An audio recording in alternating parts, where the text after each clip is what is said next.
मेरे सभी सम्मानित मदरसा आधुनिक शिक्षक साथियों को मेरा नमस्कार। मैं पंकज मिश्रा, मदरसा आधुनिक शिक्षक।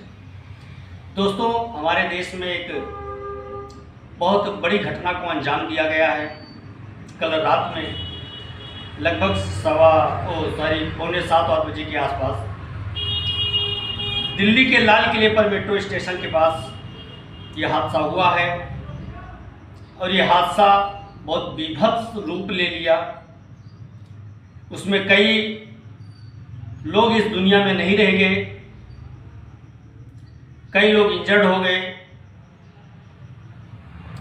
और कई गाड़ियों को हानि हुई है। मेरे दोस्त, लोग कहते हैं कि लोग मजबूरी में हिंसा का साथ देते हैं, हिंसात्मक होते हैं, लेकिन मैं यहाँ पर एक सवाल पूछना चाहता हूँ। उसके बाद ही मैं अपने टॉपिक पे बात करूँगा। क्या जो आतंकवादी ड्राइविंग सीट पे बैठा हुआ था डॉक्टर उमर, उसकी क्या मजबूरी थी? क्या वो बेरोजगार था, उसको पैसे की कमी थी, या फिर उसको किसी ने सताया था? जब बात आती है आतंकवाद की तो लोग कहते हैं कि कोई पेट से आतंकवादी बन के नहीं आता है, यहाँ पर उनको बनाया जाता है। ये मैं भी जानता हूँ, लेकिन कुछ होते हैं जो धर्म के नाम पर आतंकवाद फैलाते हैं, और कुछ जब उनके पास कुछ नहीं रह जाता है और उनके सामने केवल एक ही चीज रह जाती है, मरना या मारना। मेरे दोस्त, ये कोई समस्या का समाधान नहीं। मैं उन हादसों में मारे जाने वाले सभी मृतात्मा को नमन करते हुए मैं अपना भावपूर्ण श्रद्धांजलि अर्पित करता हूं और परमात्मा से मैं गुहार लगाता हूं कि इनकी मृत आत्मा को शांति प्रदान करें और घायलों को शीघ्र स्वास्थ्य लाभ प्रदान करें। दोस्तों, ये कहते हुए जीभ लड़खड़ाती है कि क्या वहां मरने वाले केवल एक ही जात के लोग थे? ये सवाल है आजकल,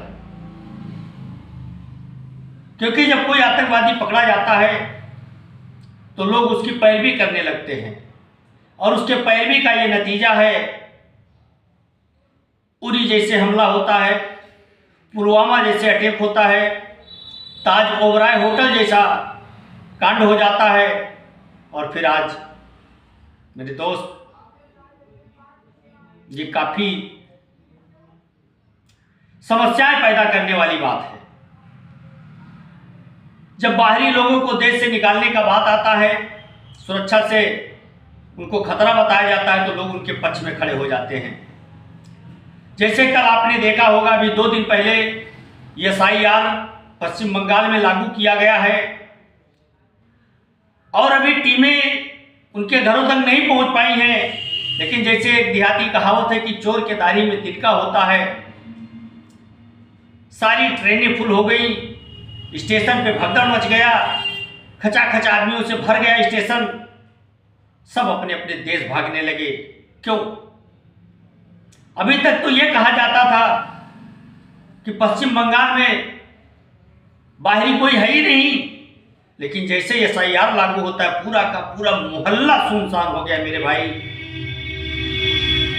ऐसे लोगों को राजनीतिक षड्यंत्र मिलता है और राजनीतिक षड्यंत्रों के कारण ये अंजाम होता है। नुकसान हमारे देश का होता है। वो तो क्राइम करके अपने देश भाग जाते हैं, पाकिस्तान चले जाते हैं, बांग्लादेश चले जाते हैं, म्यांमार चले जाते हैं, लेकिन नुकसान तो हमको उठाना पड़ता है मेरे भाई।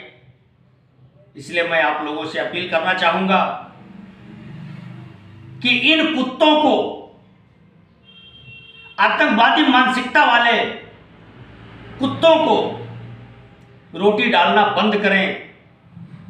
इनसे जाति प्रेम मजहब प्रेम छोड़ दें, क्योंकि आज आप सूडान में देख लीजिए 90% आबादी मुस्लिमों की है और 95% कहा जाए तो कम नहीं होगा।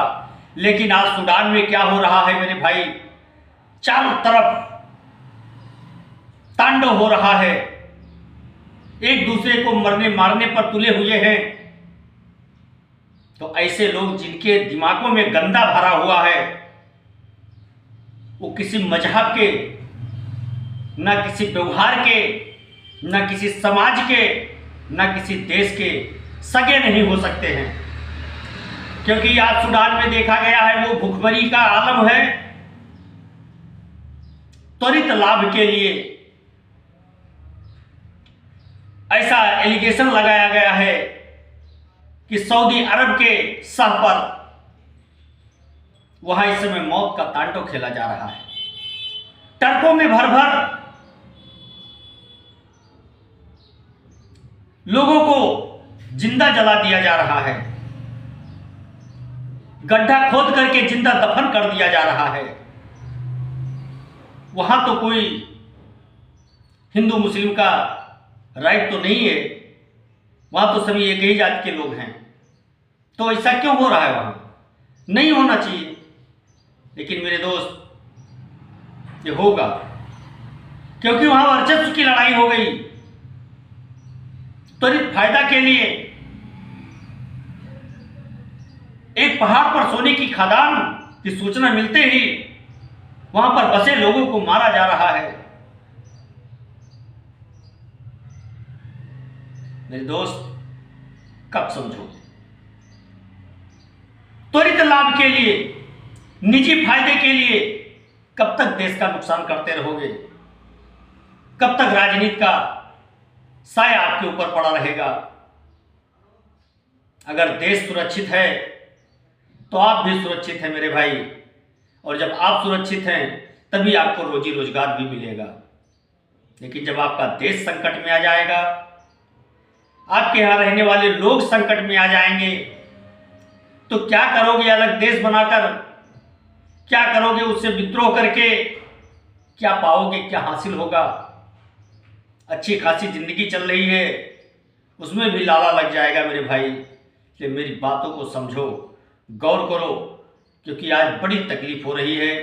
क्योंकि उसमें मरने वाला केवल एक ही जाति समूह का नहीं रहा होगा, उसमें कई जातियों के लोग रहे होंगे। क्योंकि जिसने भी ब्लास्ट किया है, I-20 कार में ब्लास्ट किया है, हरियाणा की गाड़ी बताई जा रही है। लेकिन जब उसको गिरफ्तार किया गया तो उसने कहा कि मैंने गाड़ी बेच दी है। और उस जिहादी मानसिकता, आतंकवादी मानसिकता का वो कुत्ता कमीना, जिसने अल्लाह का वास्ता देते हुए अल्लाह के नाम को बदनाम करने का प्रयास किया, इसको मरते मरते उस साले ने अल्लाहू अकबर का नारा लगा करके और ब्लास्ट कर लिया। बताइए कौन लोग हैं वो?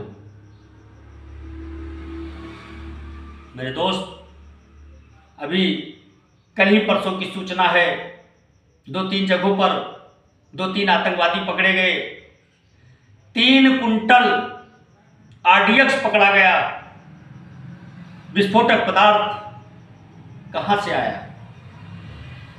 हालांकि मेरा ये टॉपिक नहीं रहता है, मैं इस पर वीडियो कभी नहीं बनाता हूं, लेकिन आज मैंने वीडियो बनाया है क्योंकि मुझे तकलीफ हुई है इस बात की। क्योंकि हमारे घर की, हमारे पट्टीदारी की एक लड़की वहां बेही है, जहां पर गणेशपुर गांव एक पड़ता है श्रावस्ती जिले में, दुआबा क्षेत्र में। वो आज 4 दिन पहले वहां गया था और वो भी उस ब्लास्ट में मारा गया है। मेरे दोस्त, मैं भगवान से प्रार्थना करूंगा कि उसके परिवार को इस अपार दुख को सहने की क्षमता प्रदान करें और उसके जीवात्मा को शांति मिले। ये सब देख करके दोस्त मन बहुत विचलित होता है। और इसके आगे मैं क्या बोलूं यार, आप लोग समझते होंगे ये बात।